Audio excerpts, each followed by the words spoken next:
Entonces, para continuar con el tema de discretización de señales, resulta que a estas señales que ya están discretizadas o cuantizadas, podemos aplicarle una función determinada y eso es lo que vamos a ver en esta pequeña sección. Cómo aplicarle esas funciones a funciones discretizadas, valga la redundancia. Entonces, como muy bien se explica en el libro, en la página 48, a una señal de entrada x de n, que ya está discreta, le puedo aplicar un sistema discreto y a partir de este sistema discreto voy a tener otra señal discreta de salida que es diferente a la de entrada. Entonces, ¿para qué me sirve aplicarle un sistema discreto en el tiempo? Eso ya lo veremos más adelante, qué funcionalidad tiene el aplicar un sistema de este tipo. Por el momento necesitamos aprender la sintaxis y la forma de graficar estos sistemas discretos. Entonces, como bien se detalla en la figura de arriba, un sistema discreto en el tiempo está compuesto por dos cosas básicamente.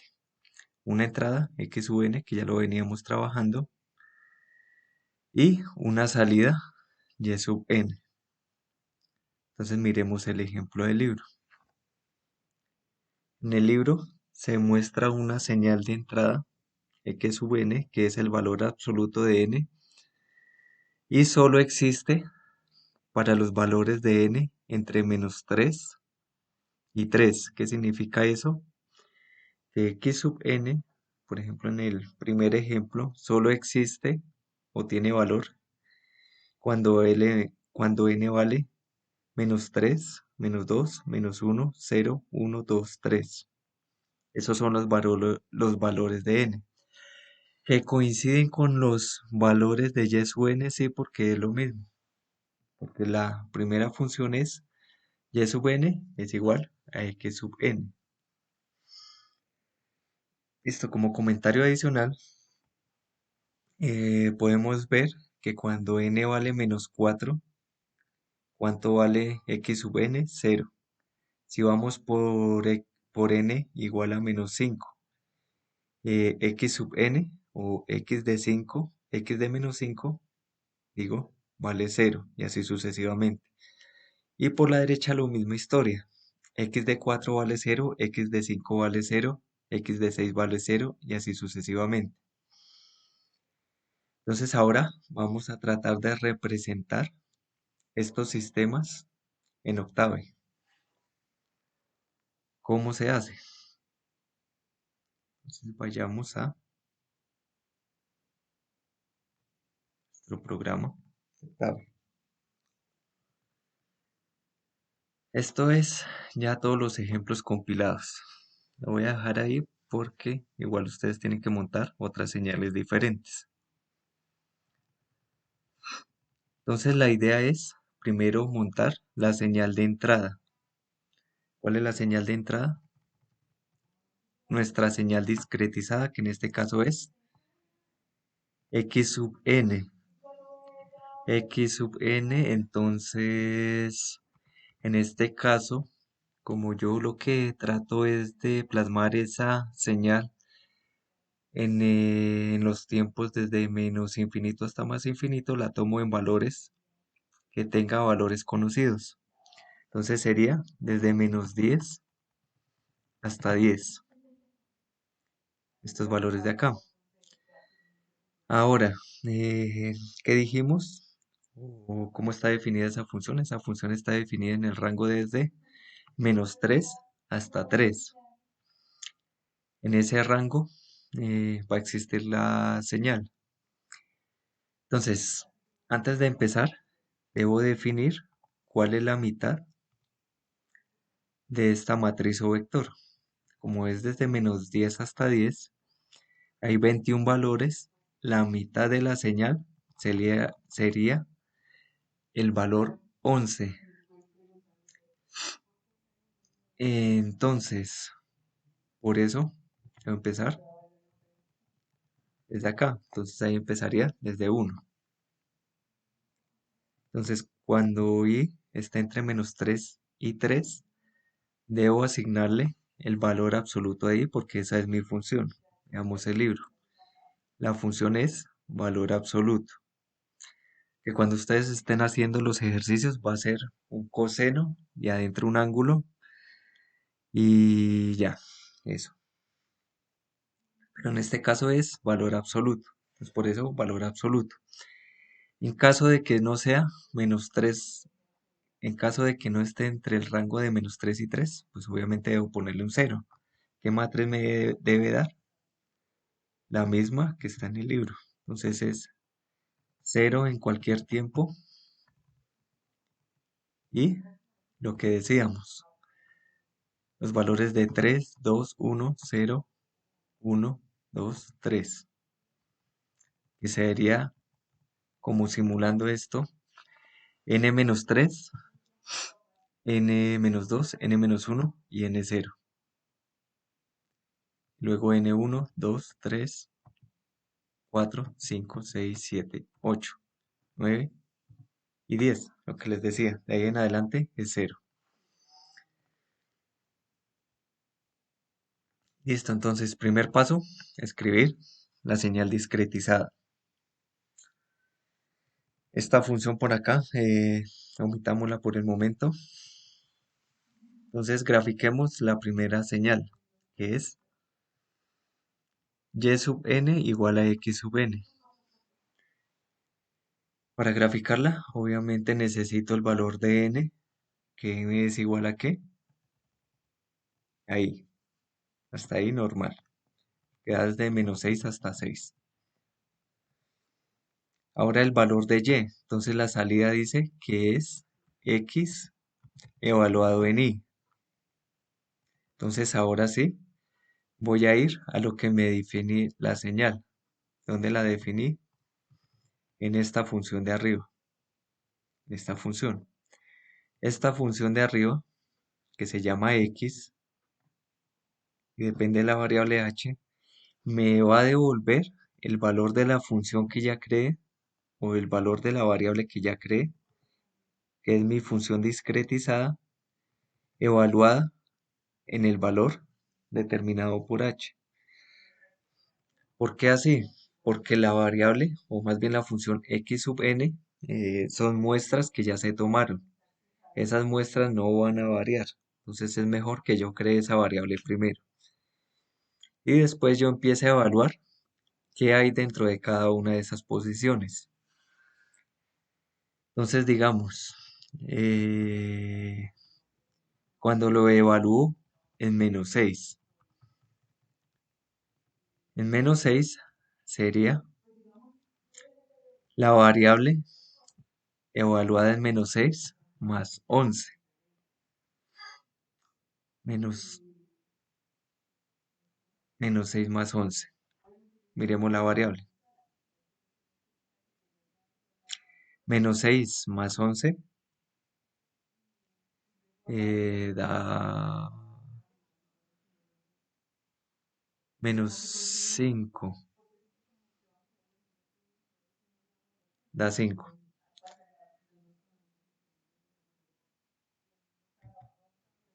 Entonces 5. 1, 2, 3, 4, 5. Esto es -6. ¿Por qué es -6? Veamos. Dijimos que es el 5, ¿cierto? 0, -1, -2, -3, -4, -5 y -6. Por eso es ahí, más 11. Listo, entonces evalúo mi función en el valor de h, que en este caso es -6. ¿Y qué hago con ese resultado? Se lo asigno a la variable y, que es mi salida. Y después la grafico. Veamos cuál es el resultado. Obviamente va a ser el mismo vector, solo que empieza en -6. Lo pude haber empezado desde -10. Sí, también lo hubiera podido empezar desde -10, pero me hubiera dado el mismo resultado. ¿Por qué? Porque desde -3 hacia atrás es cero y desde 3 positivo hacia adelante es cero. Listo. Entonces ahora veamos el siguiente ejemplo, cómo lo grafico yo o cómo lo deben graficar ustedes. X evaluado en n-1. Ahí dice sistema de retardo de unidad. Entonces, ¿qué quiere decir? Que empieza una muestra -1 o una muestra atrás, que seguiría la segunda señal, y2. Entonces, por eso yo creé la función, porque es muchísimo más sencillo. Ahora, devuélvame en la variable i -1, o en este caso podrían ser n, no importa, la variable que ustedes elijan. Yo elegí la i. Listo, entonces, i -1. Para i -1, como habíamos visto inicialmente en las funciones que dependían del tiempo, cuando yo reemplazo por -1, adentro del paréntesis se me va a correr la función ¿hacia dónde? Hacia la derecha. Entonces vean que ya no empieza en -3, sino que empieza en ¿cuánto? En -2. Y ahora, para la función, este es -1, ahora con +1.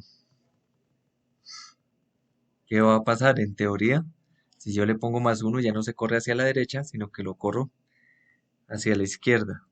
Entonces veamos el resultado de la gráfica. Efectivamente, cuando es n+1, se corre ¿hacia dónde? Hacia la izquierda. ¿Cuántas unidades? Las unidades que yo le haya sumado, en este caso 1. Entonces empezó en -4, pero la función es igual.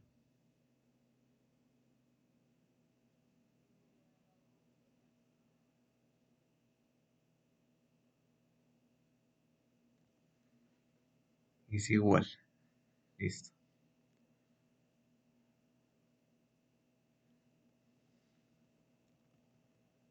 Ahora, para esta función que puse acá, en caso de que yo tenga que hacer muchísimas operaciones con la función. Por ejemplo, un medio de x evaluado en n+1. Entonces puedo hacer la operación y evaluar por aparte. Entonces un medio sería y3. Ah, carambas. Ya vi cuál es el asunto, es que estoy sobreponiendo funciones. Por eso ustedes lo ven a un medio. Esta gráfica de acá es un medio de x+1. Ya miramos la respuesta de x+1 solito, de n+1 solito. ¿Esto por qué se da eso? Porque yo sobreescribí la variable n3, y3. Pongámosle 4, 4.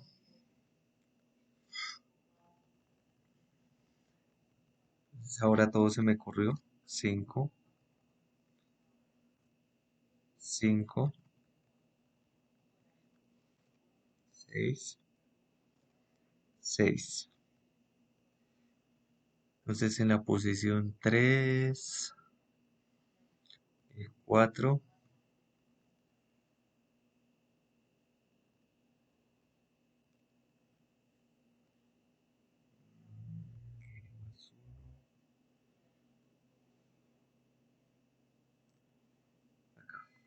me falta agregar otro.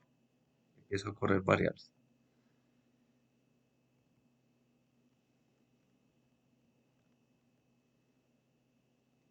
Aquí sería +1, posición 4.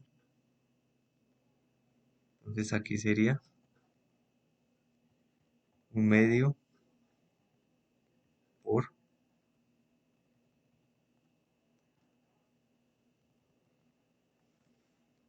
4. Listo. Entonces esta ya sería la posición 5.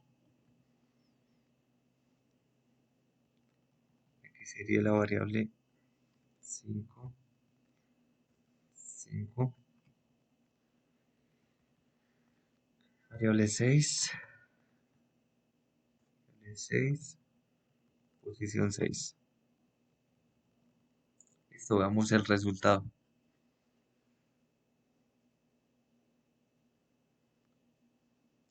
Entonces ahora sí,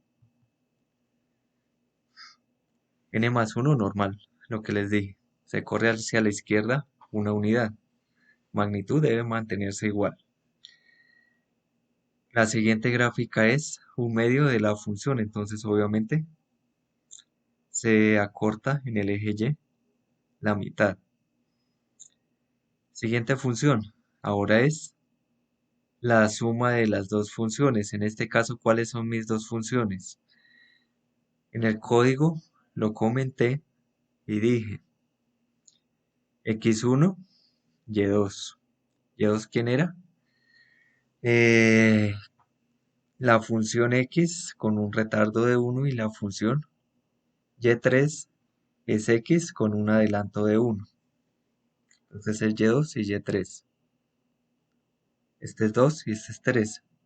Si yo la sumo, vean que debería empezar desde menos 4 y terminar en el máximo valor que es 4. Y la suma pues está acá. Ahora, si es multiplicación es como si yo hiciera una AND entre las dos funciones. ¿Qué va a pasar entonces? Solo existe cuando ambas funciones existen. ¿Y en qué rango es ese? Entre menos 2 y 2. Entonces, ahora veamos a qué va todo esto de la aplicación de operadores en funciones discretas. Resulta que para aplicarle yo sistemas lineales tengo que aprender la notación de cómo escribo estos sistemas. Y esa notación está dada gráficamente de esta forma. Si yo voy a sumar dos funciones, escribo función 1, función 2, el operador que voy a efectuar y mi salida. En este caso, el operador es suma. Si lo voy a multiplicar por una variable, simplemente escribo una flechita, la constante por la cual la voy a multiplicar y el resultado es la función de entrada multiplicado por la constante. Si es multiplicación, la misma historia.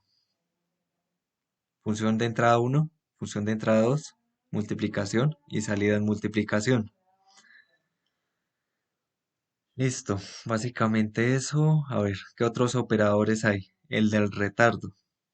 Entonces en la cajita con z a la menos 1 significa que es la función evaluada en n-1. La cajita sola con z evaluado en n más 1 y ya. Entonces como yo ya hice el código, ahora ustedes van a efectuar este ejercicio para las funciones que yo les dé.